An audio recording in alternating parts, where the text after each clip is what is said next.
The time has come.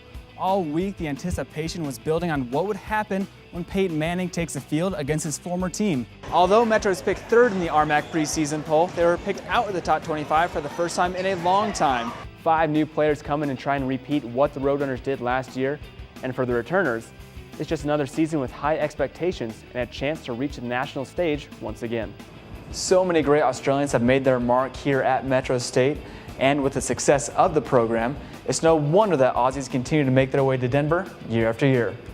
Sticking with the theme of homecomings, for 8 years we watched Patrick Waugh between the pipes, helping the Avalanche to 2 Stanley Cups, a fighter in the crease. But would we see the same intensity behind the bench? Yes we would. Well, Peter, I think you and I have been traveling the most outside of Eric. I mean, we went down to Durango 6 hours just on a whim. So you guys gonna come out to the basketball games this weekend right outside at the Rary Event Center? I'm so excited. I have ice in my veins, like Brandon Jefferson. Big Shot BJs, that's what we call him, Big Shot BJ. I think they're starting to really look good in that gym. Have you gotten a chance to play on the new gym floor yet? Not yet, gym is still closed, trying to let everything dry and get settled in, but once it opens, you can bet I'll be there. Second half starting with a bang, Nick K, he's gonna posterize the Defensive Player of the Year. Get out of here, Herrera, this is my house. Ryan O'Reilly, he's gonna get started the right way. The thievery and the finish. Avs go up 1-0 in the first. Carlos Mendez racing up the field, tees one up, and Colin Baker believes he can fly. Great diving stop, game still tied at 1. It's 26-14 Colts when Andrew Luck, he scampers 10 yards around the defenders into the end zone, and they distance themselves even further from the Broncos. Still scoreless. That is until Naomi Polanco cleans up the trash in front of the net, and that's goal number 1 for her this season. Next inning, Daryl Baca broke that. Goodbye, baseball. Baca crushes it for the 2-run lead. End of the game, Waugh, he's tearing down the wall. Going after Ducks coach Bruce Boudreau when a hit on McKinnon went uncalled. Avs get the win 6-1, and Waugh will probably get the fine. This one, nice feed to Nick K. Slams it home. But Aussie to Aussie, Mitch McCarron to Nick K. And the finish. This past season, Metro State had 5 Australians on the squad, leading them all the way to an undefeated conference mark, the best win record in school history, and their second straight Final Four appearance. Coming into it, we knew that we had a good team and we knew that we had a good chance again this year. So I think every day during the summer and leading up to it, we were just excited to play. For years, Australian basketball players have been migrating from the Outback to the Mile High City, and it was former Roadrunner coach Mike Dunlap who was the first to tap into that pipeline back in the late 1990s. He had a history even before he got to Metro State. When I was a player at Cal Lutheran, I played with a couple of Australians, so I was very familiar even going back to my college days. And there's a lot of great basketball players that have come from Metro State. Coach Dunlap was obviously a big part of that. Success came quickly with the arrival of the Australians, players like Lee Barlow and Michael Alcock helping Metro State to their first national championship, paving the way for future Aussies. Luke Kendall had a huge influence on my decision to come to Metro because I played for the same club team as him. I knew Mark Worthington.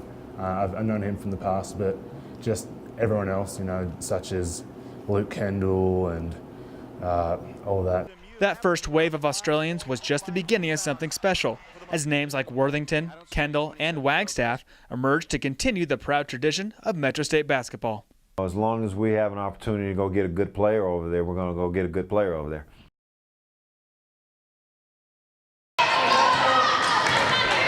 Coach Hendricks gets a lot of the love when it comes to coaching. She's the one that gets the wins, takes the blame for losses, and gets all the media attention.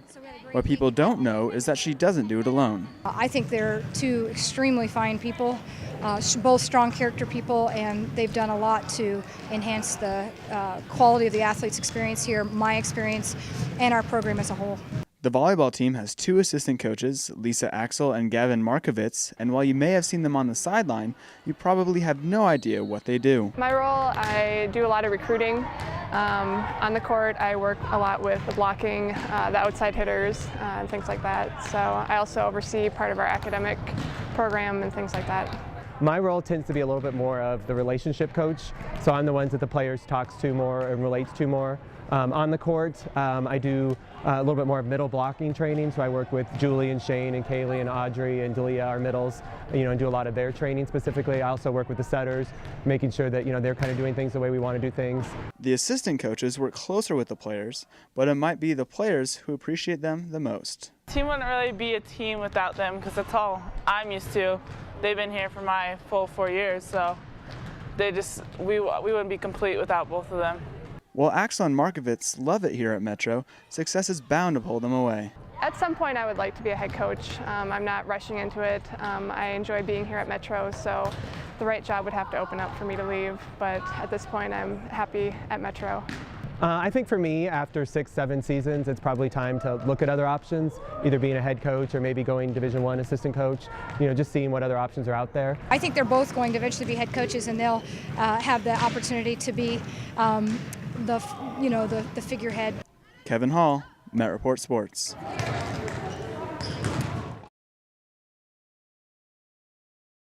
Metro State is going to Atlanta.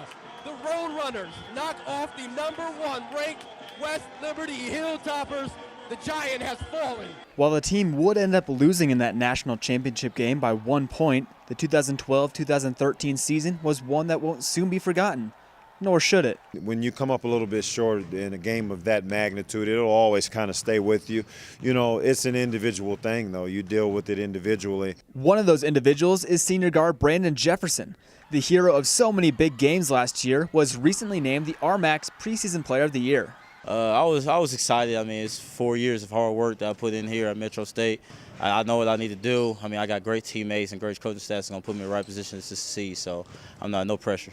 When you get that kind of notoriety, there's a different kind of pressure that comes. I don't want him to put pressure on himself. I have to live up to that, billing that they tabbed him at. He just has to be a great leader for our team and just start it there, and everything will take care of itself. With Jefferson being the one returning senior, it will be up to the other returners in Mitch McCarron and Nick Kay to help guide the 5 new players, 3 of which are fellow Aussies. They're looking good. They've come in, they've done a lot of work over the summer and during this preseason, so they're looking good and they should be a good part of our system this year. Not only are the men picked first in the conference and the region, they were also voted #1 in the nation. Not bad for national runners-up. That ranking's not going to win games. If anything, it makes the games a little bit tougher, because people want to make a mark when you have a tradition that we've built here. There's no pressure added to us. I mean, we expect to be #1 this year, so we're just going to come hard, work hard every day in practice. 1 point was the difference between losing and winning the national championship last year. And with all the hard work and practice, the team hopes to be on the other side of that 1-point game. Kevin Hall, Met Report Sports.